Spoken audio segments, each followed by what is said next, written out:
Liquidators statement account का मैं आपको पहले फॉर्मेट बता देता हूं, फिर इससे रिलेटेड जिससे आपको क्वेश्चन करने में आसानी रहेगा। लिक्विडेटर स्टेटमेंट ऑफ अकाउंट एक प्रकार से आप इस तरह से समझिए कि आप कुछ रियलाइजेशन की तरह भी समझ सकते हैं और कुछ कैश अकाउंट की तरह भी समझ सकते हैं। जैसे रियलाइजेशन के डेबिट में ऑल एसेट लिखते थे और जितनी लायबिलिटीज होती थी वो क्रेडिट में लिखते थे, बस इसमें फर्क क्या होता है receipt payment. Liquidator statement of account होता है, लेफ्ट हैंड साइड में रिसिप्ट बोला जाता है, राइट हैंड साइड को पेमेंट बोला जाता है। रिसिप्ट का मतलब होता है जिन जिन चीजों से पैसा रिसीव हो रहा है। यहां पे वो काम नहीं करना है कि जैसे रिलेशन में ऑल एसेट डेबिट और ऑल लायबिलिटीज क्रेडिट करते थे। मैं आपको सिर्फ एक ऐसे बता रहा था जैसे रियलाइजेशन होता था, जैसे एसेट को बेचने के लिए डेबिट में करते थे, रिलेशन के डेबिट में एसेट लिखते थे, क्रेडिट में सारी एसेट बेचते थे तो लिखते थे, लायबिलिटीज क्रेडिट में लिखते थे और लायबिलिटीज का पेमेंट होता था तो डेबिट में लिखते थे। लेकिन ये लिक्विडेटर्स स्टेटमेंट अकाउंट आप इस तरह से समझ सकते हैं जैसे कैश बुक बनाते हैं। कैश बुक मतलब कि जैसे रिसिप्ट, जिन चीजों से पैसा आता है वो डेबिट होता है, जिन चीजों से पैसा जाता है वो क्रेडिट होता है। जैसे आपको अगर क्वेश्चन में जैसे कैश दे रखा है, आपको क्वेश्चन में बैलेंस शीट दिया होगा या क्वेश्चन दिया होगा, उस क्वेश्चन के अंदर आपको दिया होगा कैश इन हैंड या कैश एट बैंक। तो कैश इन हैंड या कैश एट बैंक जो आपको दे रखा हो वो लिखेंगे। फॉर्मेट मैंने इस तरह से बताया है, पहले तो ऊपर लिखा है liquidated statement of account of the winding up, बाकी नीचे जो भी ईयर होगा वो ईयर लिखेंगे, कंपनी का नाम, बाकी चीजें लिखेंगे। मैं आपको रफ फॉर्मेट बता रहा हूं करते कैसे हैं। Receipt estimated value realise. Estimated value का मतलब वो मान लेते हैं मशीनरी की बुक में वैल्यू दे रखी 10,000, नीचे एडिशनल इंफॉर्मेशन दे रखी है कि मशीनरी 10,000 था, रियलाइज हुआ 4,000। 10,000 में 4,000 रियलाइज हुआ तो एस्टिमेटेड वैल्यू कितनी थी 10,000, रियलाइज कितना हो रहा है 4,000, तो रियलाइज कितना लिखेंगे 4,000। और हमारा आंसर क्या माना जाता है, वैल्यू रियलाइज होता है वही हमारा आंसर होता है, एस्टिमेटेड वैल्यू हमारा आंसर नहीं होता, वो बीच में डेफिशिएंसी अकाउंट बनाने में काम आता है। चलिए, कैश एट बैंक क्वेश्चन के अंदर दिया हुआ, कैश इन हैंड क्वेश्चन के अंदर दिया होगा, आप वो लिख लेंगे। फिर उसके बाद अगर जितनी मैंने कुछ एसेट्स के नाम लिखे हैं, सारी एसेट के नाम नहीं लिखे हैं, बाकी आप जब क्वेश्चन करेंगे अभी आपको सब समझ आएगा। जिन जिन एसेट को बेचने से जो पैसा मिल रहा है, जो नीचे आपको एडिशनल इंफॉर्मेशन में दिया होगा कि ये एसेट इतने में बिकी, वो एसेट इतने में बिकी, जितने रुपए में जो एसेट बिक्री होगी उसको आप उस नाम से लिखेंगे, उस अमाउंट से। जैसे अगर क्वेश्चन में मार्केटेबल सिक्योरिटी के बारे में लिखा हो, बिल रिसीवेबल के बारे में लिखा हो, ट्रेड डेटर्स के बारे में लिखा हो, स्टॉक इन ट्रेड के बारे में लिखा हो, free hold property, lease hold property and surplus from security, ये सारी एसेट्स के बारे में आप समझ रहे होंगे। मतलब मैं आपको ये बताना चाहता हूं कि जितनी भी एसेट्स अगर रियलाइज होगी, मैं सिर्फ कुछ नाम आपको बताया हूं, कोई भी एसेट अगर रियलाइज हो रही है, पैसा मिल रहा है तो रिसिप्ट साइड में लिखोगे। ये सरप्लस फ्रॉम सिक्योरिटी का मतलब क्या होता है, जैसे आपने पढ़ा जानते होंगे, जैसे इंसॉल्वेंसी अकाउंट आपने पढ़ा होगा बीकॉम फर्स्ट ईयर में, तो आप इंसॉल्वेंसी में जैसे आप पढ़े थे तो आपने पढ़ा होगा कि अनसिक्योर्ड होगा, फुल्ली सिक्योर्ड होता है, पार्टली सिक्योर्ड होता है। तो फुल्ली सिक्योर्ड का मतलब होता है जैसे एसेट है 10,000 की और लोन है 10,000 का, सिक्योरिटी है 12,000 की। लोन की अमाउंट से सिक्योरिटी की अमाउंट ज्यादा होती है तो उसको बोलते हैं फुल्ली सिक्योर्ड।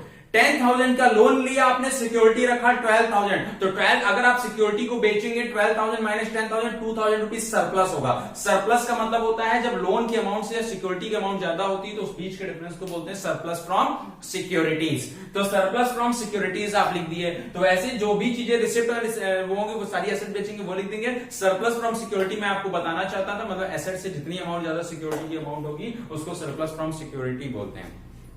फिर इधर साइड में आते हैं पेमेंट साइड में। पेमेंट साइड का मतलब होता है जो आप पे कर रहे हैं, जैसे एक्सपेंसेस, लीगल चार्जेस अगर क्वेश्चन के अंदर दे रखा होगा या लिक्विडेशन एक्सपेंसेस दे रखा होगा, लीगल चार्जेस या लिक्विडेशन एक्सपेंसेस दे रखा होगा तो पेमेंट साइड में लिखा जाता है। फिर लिक्विडेटर को रेम्यूनरेशन कैसे दिया जाता है अभी मैं आपको बताता हूं, एक फॉर्मूला भी मैं लिख देता हूं, फॉर्मूले के अकॉर्डिंग आपको उस फॉर्मूले को याद रखना है। और उस फॉर्मूला एक होता है on the assets realise, on the basis of assets realise, और एक होता है on the basis of distributed amount. तो on the basis of distributed amount और उसका दोनों का फॉर्मूला अभी मैं आपको लिख दूंगा, ठीक है। लेकिन पहले इतना समझिए, लीगल चार्जेस होते हैं लिक्विडेटर को मिलने वाला रेम्यूनरेशन। लिक्विडेटर हमारा जो लिक्विडेशन जो करने के लिए आया है, जो पर्सन जो हमने अपॉइंट किया है, उस पर्सन को रेम्यूनरेशन मिलता है। दो तरह से रेम्यूनरेशन मिलता है, एक होता है एसेट्स जितनी बिकेंगी उतने पे, जो यहाँ पे एसेट बेची गई उन एसेट को टोटल करके उन एसेट पे मिलेगा परसेंटेज, और एक होता है ऑन द बैलेंस डिस्ट्रीब्यूटेड, मतलब जितना रुपए उसको डिस्ट्रीब्यूशन का जो बैलेंस होता है इस बैलेंस पे उसको मिलता है। जैसे मैनेजर कमीशन आप निकालते थे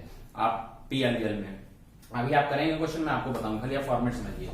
फिर आपके क्रेडिटर टू टाइप्स होते, ऐसे तो प्रेफरेंशियल क्रेडिटर होते थे, अनसिक्योर्ड होते थे, सिक्योर्ड होते थे, ठीक है। तो पैसे प्रेफरेंशियल अनसिक्योर्ड के हिसाब से मैंने बांट दिया है, दो पार्ट में बांटा, एक प्रेफरेंशियल क्रेडिटर और एक अनसिक्योर्ड क्रेडिटर। प्रेफरेंशियल वो होते हैं जिनको हर चीज का प्रेफरेंस होता है, उनको पैसा दे दिया जाए। अनसिक्योर्ड क्रेडिटर को सबसे लास्ट में पेमेंट किया जाता है। याद रखिएगा, अगर अनसिक्योर्ड की अमाउंट ज्यादा है तो फिर जो बैलेंस होता है वो पे किया जाता है, अगर अनसिक्योर्ड की अमाउंट कम है तो तुरंत पेमेंट कर दिया जाता है। अभी क्वेश्चन के अकॉर्डिंगली आप समझेंगे। पहले इधर लिखते हैं रिसिप्ट, जिन चीजों से पैसा आया, इधर लिखते हैं जिन चीजों को आप पेमेंट करें, जैसे लीगल चार्जेस हो गए, लिक्विडेटर्स रेम्युनरेशन हो गए, percentage on asset realise, percentage on balance distributed. Creditors हो गए, क्रेडिटर टू टाइप्स होता है, प्रेफरेंशियल क्रेडिटर और अनसिक्योर्ड क्रेडिटर। डिविडेंड अगर देना है आपको तो डिविडेंड उसी में भी आपको पे करना पड़ेगा। अगर डिवेंचर होल्डर थे, डिवेंचर होल्डर को विद इंटरेस्ट पे करना है, नॉर्मल डिवेंचर होल्डर का पेमेंट करना है तो वो आएगा। बड़े से छोटे को माइनस करेंगे, जो बैलेंस होगा वो हम पेमेंट कर देते हैं। अब आप इक्विटी शेयर होल्डर को पेमेंट करोगे, अगर प्रेफरेंशियल्स को दे दिया गया है, सबको पेमेंट कर दिया गया तो इक्विटी शेयर होल्डर से आएगा। अगर प्रेफरेंशियल और इक्विटी को दे दिया गया, अनसिक्योर्ड को नहीं दिया गया तो अनसिक्योर्ड को आएगा। वो अमाउंट पे पता चलता है, अगर अमाउंट जो अमाउंट ज्यादा होती है उसको बाद में जो वो बैलेंस से पेमेंट होता है। अगर अनसिक्योर्ड अमाउंट ज्यादा हैवी है तो अनसिक्योर्ड अमाउंट को पेमेंट कैसे होता है, बड़े से छोटे को माइनस करके। और छोटे मोटे होते हैं 2000 4000 छोटी अमाउंट के होते हैं तो पहले पेमेंट उन्हीं को कर दिया जाता है, छोटी अमाउंट तुरंत पे कर दिया जाता है। अभी क्वेश्चन करेंगे आपको मैं बताऊंगा। तो ये फॉर्मेट था, ये रिसिप्ट है, ये पेमेंट है। फॉर्मेट को समझना आपके लिए जरूरी था। अपने फॉर्मेट के बाद मैं आपको बताता हूं कि कैसे आप क्वेश्चन करेंगे, कैसे क्वेश्चन करना आता है वो मैं बताऊंगा। मैंने आपके लिए एक फॉर्मूला लिखा हुआ, उस फॉर्मूले को मैं लिख देता हूं। मैंने अभी जो परसेंटेज ऑन एसेट रियलाइज और जो परसेंटेज ऑन मैंने बोला है उस फॉर्मूले को आप याद कर लीजिएगा। फॉर्मूला, ठीक है। फॉर्मूला कौन सा है? Remuneration of liquidator, remuneration of liquidator.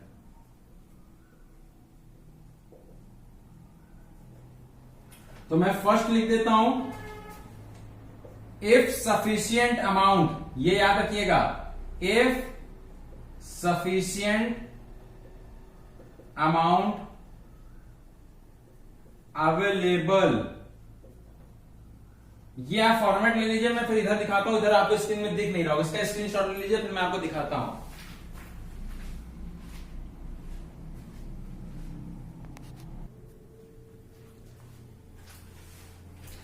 देखिए फॉर्मूला आपको नजर आ रहा होगा रेम्युनरेशन ऑफ लिक्विडेटर का। लिक्विडेटर के फॉर्मूले को मैंने बताया था, एक होता है एसेट रियलाइज के बेस पे, एसेट की रियलाइज के बेस पे आप समझ गए एसेट रियलाइज के बेस पे कैसे होगा, जितने की एसेट बेच रही है उतने का परसेंटेज निकाल देंगे। एक होता है रेम्युनरेशन ऑफ लिक्विडेटर, लिक्विडेटर के बेस पे कैसे होगा, इफ मतलब बड़े से छोटे को माइनस करके अगर आंसर अगर आपके पास पैसा कम पड़ रहा है, इफ सफिशिएंट, पहला मैंने बताया इफ सफिशिएंट अमाउंट पेबल, मतलब जितने लोग को आपको पेमेंट करना है, आपके पास पैसा ज्यादा, आपको पे करना है 100 रुपए, आपके जेब में 120 रुपए। जब if sufficient amount available to pay all the creditor, जब सारे क्रेडिटर्स को पे करने के लिए आपके पास पैसा अवेलेबल है तो डायरेक्ट फॉर्मूला लगेगा percentage of remuneration into amount of unsecured creditor into 100। मतलब अगर सफिशिएंट अमाउंट अवेलेबल होगा क्वेश्चन में तो percentage into amount of unsecured creditor upon 100, मतलब जो भी अनसिक्योर्ड क्रेडिटर होगा जितने परसेंटेज है उतना इनटू परसेंटेज करके अपॉन 100। जैसे 5000 रुपए अमाउंट ऑफ अनसिक्योर्ड क्रेडिटर है, 5000 का 10% अगर है तो 5000 का 10% 500 रुपए। ओके, लेकिन अगर अमाउंट अवेलेबल नहीं होगा, is sufficient amount is not available to pay all the creditor, अगर अमाउंट अवेलेबल नहीं है तब क्या होगा, percentage of remuneration into balance amount upon 100 plus rate, मतलब रेट अपॉन 100 प्लस रेट वाला फॉर्मूला आप जानते हैं ना, तो rate upon 100 plus rate.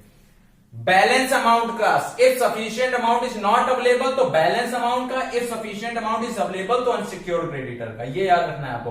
Amount available है तो अनसिक्योर्ड क्रेडिटर, अमाउंट अवेलेबल नहीं है तो बैलेंस अमाउंट का निकलेगा आपको, और बैलेंस अमाउंट का निकलेगा तो रेट अपॉन 100 प्लस रेट होता है। आप क्वेश्चन कराऊंगा तो आपको समझ में आएगा ये फॉर्मेट, और मैंने आपको फॉर्मूला बताया है। बाकी क्वेश्चन करते हैं क्वेश्चन नंबर 1 से, फिर सारे क्वेश्चन सारे कॉन्सेप्ट आपको क्लियर होते जाएंगे। देखिए